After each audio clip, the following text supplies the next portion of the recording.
அனைவருக்கும் வணக்கம். இன்றைக்கான வீடியோவில் நம்ம என்ன பார்க்க போகிறோம் அப்படின்னா, குழந்தை பிறப்பு யாருக்கு தாமதமாகும், யாருக்கு தடையாக இருக்கும், புத்திர பாக்கியம் அப்படிங்கிறது யாருக்கு குறைவாக இருக்கும். ஸோ இதை பற்றி தான் பார்க்க போகிறோம். குழந்தை பிறப்பு அப்படிங்கிறது மனித வாழ்க்கைக்கு ஒரு இன்றியமையாத ஒரு விஷயமா இருக்குது. அப்படின்னா திருமணம் பண்ணுறதுக்கான நோக்கமே குழந்தை பிறப்பு தான். சந்ததி விருத்திக்காக தான் நம்ம திருமணமே பண்ணுறோம். திருமணம் பண்ணுறதுக்கு பல காரணங்கள் இருந்தாலும் அதில் முக்கியமான காரணம் அப்படின்னு பார்த்தோம்னா சந்ததி விருத்தி தான். அப்படிப்பட்ட சந்ததி விருத்தியை கொடுக்கறது குழந்தைகள் தான். ஸோ அந்த குழந்தை பாக்கியம் அப்படின்னு பார்த்தோம்னா நிறைய பேருக்கு தள்ளி போகுது. இந்த குழந்தை பிறப்பில் தடை தாமதம் ஏற்படுது, குழந்தை பாக்கியம் இல்லாமல் கூட போயிடுது. ஸோ எந்த அமைப்பு இருந்தால் இந்த மாதிரி இருக்கும் அப்படின்னு சொல்லிட்டு பார்க்கலாம்.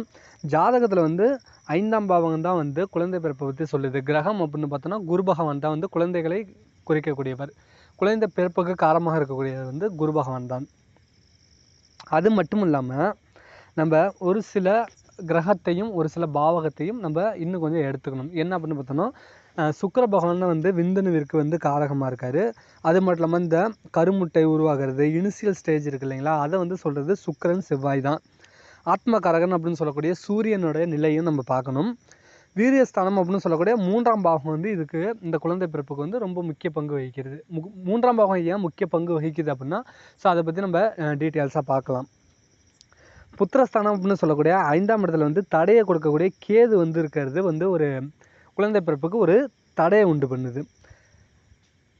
இதே 5ஆம் இடத்துல தாமதத்தை செய்யக்கூடிய சனி பகவான் அமர்றதும் குழந்தை பிறப்புக்கு தடையும் தாமதத்தையும் உண்டாக்குது. அது மட்டும் இல்லாமல் 5ஆம் அதிபதி சனியோடு இருக்கிறது, தடையை கொடுக்கக்கூடிய கேதுவோடு இருக்கிறது, குரு பகவான் சனி அல்லது கேதுவோடு இருக்கிறது, இது எல்லாமே குழந்தை பிறப்பை தாமதமாக்கும். 5ஆம் பாவத்துக்கு சனி பார்வை அப்படிங்கிறது குழந்தை பிறப்பை தாமதம் ஏற்படுத்தும்.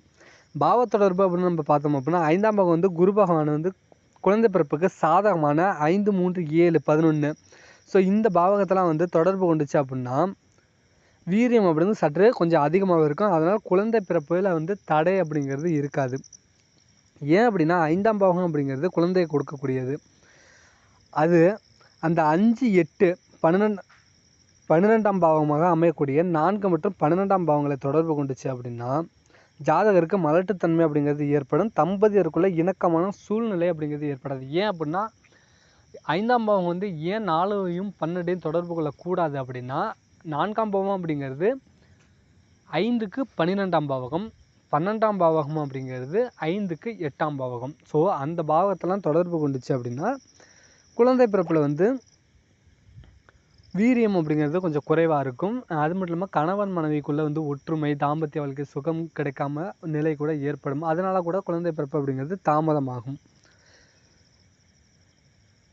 இப்போது 5ஆம் பாவகம் அப்படிங்கிறது குழந்தையை கொடுக்கக்கூடியது. அங்கே 12ஆக அமையக்கூடிய 4ஆம் பாவகம் இருக்கிறது ஒரு பிரச்சனையை ஏற்படுத்தும். அது மட்டும் இல்லை, இந்த மலட்டுத்தன்மை கட்டுப்படுத்தக்கூடிய 3ஆம் பாவத்தை 5ஆம் பாவம் தொடர்பு கொண்டுச்சு அப்படின்னா, அது மட்டும் இல்லாமல் குரு பகவானும் தொடர்பு கொண்டுச்சு அப்படின்னா மலட்டுத்தன்மை என்பது ஜாதகருக்கே இருக்காது. அது மட்டும் இல்லாமல் வீரியம் அப்படிங்கிறது கொஞ்சம் அதிகமாக இருக்கும். 3ஆம் பாவகம் அப்படிங்கிறது வீரிய ஸ்தானம் இல்லைங்களா. ஸோ அப்படிங்கிறதுனால இந்த 3ஆம் பாவகத்தை 5ஆம் பாவகமோ குருவோ தொடர்பு கொண்டுச்சு அப்படின்னா குழந்தை பிறப்பில் எந்த பிரச்சனையும் இருக்காது. கேது சுக்கிரன் இணை திருமணத்தில் மட்டும் இல்லாமல் தாம்பத்திய வாழ்க்கையிலையும் பிரச்சனையை ஏற்படுத்தும்.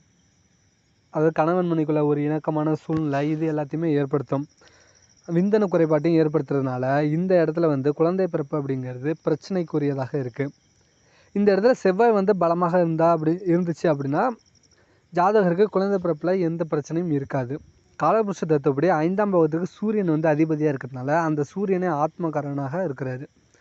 ஸோ 5ஆம் அதிபதி குரு பகவான் 4, 8, 12ஆம் பாவங்களை அமர்வது புத்திர பாக்கியம் தடையை ஏற்படுத்தும்.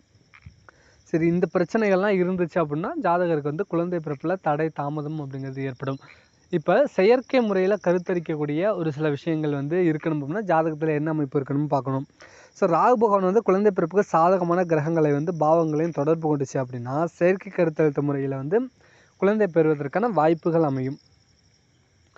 ஸோ குழந்தை பிறப்பு அப்படிங்கிறது குறுகிய கால செயல்பாடு அப்படிங்கிறது தசையை விட புக்திக்கு தான் அதிகமாக தீர்மானிக்கக்கூடிய பவர் அப்படிங்கிறது இருக்குது. அப்போது ஜாதகத்தில் கொடுப்பினை மோசமாக இருந்தாலும் தசாபத்தி கெடாமல் இருந்துச்சு, சாதகமாக அமைந்துச்சு அப்படின்னா தாமதமானாலும் குழந்தை பிறப்பு அப்படிங்கிறது கண்டிப்பாக ஏற்படும். இதில் கவனிக்க வேண்டிய ஒரே விஷயம் என்ன அப்படின்னா, குழந்தை பிறப்பு 5ஆம் பாவகம். அதுக்கு 5க்கு 12ஆம் கூட 4ஆம் பாவகம் வந்து ஜாதகருக்கு மலட்டுத்தன்மை ஏற்படுத்தும். அந்த 4ஆம் பாவத்தை 4ஆம் பாவகத்துக்கு 12ஆம் கூட 3ஆம் பாவகத்தை வந்து 5ஆம் பாவகம் தொடர்பு கொண்டுச்சு அப்படின்னா ஜாதகருக்கு குழந்தை பிறப்பில் எந்த பிரச்சனையும் இருக்காது. சரிங்களா? ஸோ குரு பகவானும் அதேமாதிரி 3, 5 அந்த 7, 11 இந்த பாவகத்தெலாம் தொடர்பு கொண்டுச்சோம்னா ஜாதகருக்கு குழந்தை பிறப்பில் தடை அப்படிங்கிறது இருக்காது. ஸோ அதுக்கு சாதகமான தசா புக்தி ஏற்பட்டுச்சு அப்படின்னா அதுக்கு சரியான பரிகாரங்கள் செய்வதன் மூலமாக குழந்தை பிறப்புக்கு தீர்வு அப்படிங்கிறது நம்ம காண முடியும்.